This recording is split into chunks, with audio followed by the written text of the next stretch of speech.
Hello everybody. Let us discuss today why pure water has highest potential. In the previous video we had discussed that pure water has highest water potential. Now what is the reason behind it? Water potential of pure water is always taken as zero at standard temperature and pressure. Standard temperature और pressure पर water potential zero मानी जाती है। इसको हम kinetic energy के concept में explain कर सकते हैं। प्योर वाटर की हाईएस्ट वाटर पोटेंशियल होती है क्योंकि उसमें highest concentration of water molecules होती हैं। जितनी ज़्यादा कंसंट्रेशन ऑफ मॉलिक्यूल्स होगी उतनी ज़्यादा उसमें काइनेटिक एनर्जी भी होगी। That is the basic reason that pure water has highest potential. यही रीज़न है कि प्योर वाटर की पोटेंशियल सबसे ज़्यादा होती है। नेक्स्ट कंसेप्ट है कि what causes opening and closing of stomata in plants. We have already discussed about the stomata. We have also discussed that the loss of excess of water takes place by the process of transpiration as well as guttation. But transpiration occurs through stomata. Stomata are small pores on the lower and upper surfaces of leaves, especially on the lower surface. During transpiration, the movement of potassium ion in and out of God cells causes the opening and closing of stomata. दिन के समय में जब transpiration होता है तो उस transpiration के साथ ही पोटेशियम आयन्स का लॉस होता है, वो बाहर जाते हैं, वो अंदर जाते हैं। इन एंड आउट मोमेंट की वजह से स्टोमेटा ओपन भी होते हैं और क्लोज भी होते हैं। Due to water potential in the guard cells the pressure decreases and water moves inside causes once the water moves in the god cells swell up, वो उनमें स्वेलिंग सी हो जाती है, फुल हो जाते हैं, टर्जिडिटी बढ़ जाती है, तो उसके साथ ही बीच में ओपनिंग जो है वो ज़्यादा हो जाती है और वहाँ से वाटर लॉस हो जाता है। इन टर्न क्या होता है कि जैसे ही वाटर पोर्स के थ्रू बाहर निकला तो जो गॉड सेल्स थे उनकी टर्जिडिटी कम हो जाती है, वो सिकुड़ जाते हैं और सिकुड़ने के साथ ही बीच में जो पोर है वो बंद हो जाता है या बहुत माइन्यूट हो जाता है। तो this is closing of stomata.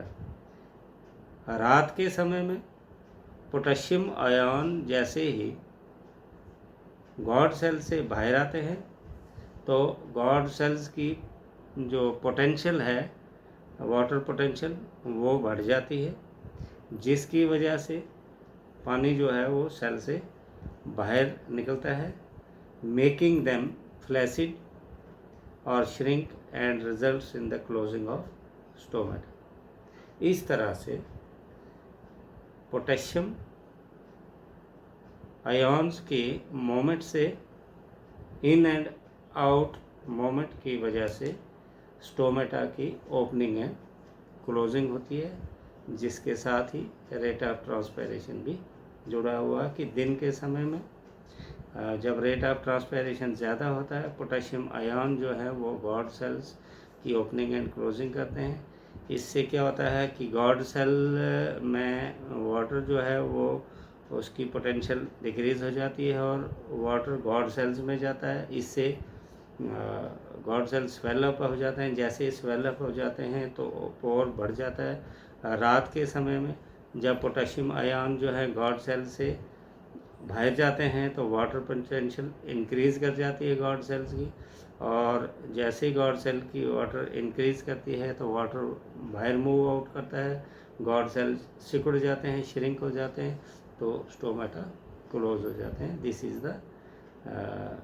cause of opening and closing of stomata.